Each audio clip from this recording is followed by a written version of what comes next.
உங்களுக்கு ஜோதிட சாஸ்திரத்தின் தந்தை யார்? அவரின் கதை தெரியுமா? முன்பொரு காலத்தில் பிரம்மதேவர் பிராஜபதிகள் என்ற 10 பேரை உருவாக்கினார். அந்த 10 பேரில் வசிஷ்டரும் ஒருவர்.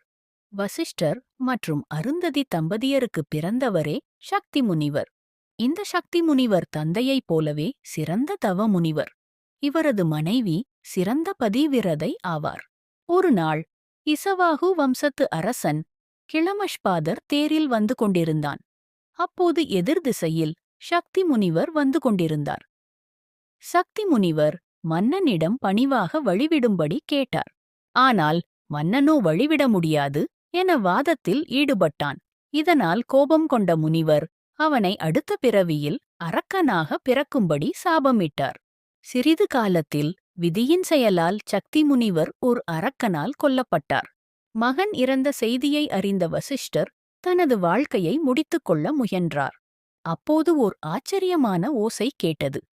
வேத மந்திரங்களை பிராணாயாமம் செய்யும் ஓசை அது. அந்த ஓசை வந்த திசையை நோக்கி பார்த்தார்.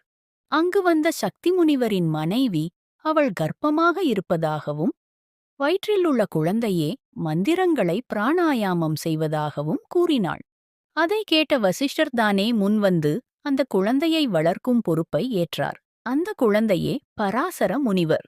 இவரே பின்னாளில் ஜோதிட கலைகளை உருவாக்கினார் என்று கூறப்படுகிறது. இவருக்கும் சக்தியவதிக்கும் பிறந்தவர்தான் வேதவியாசர்.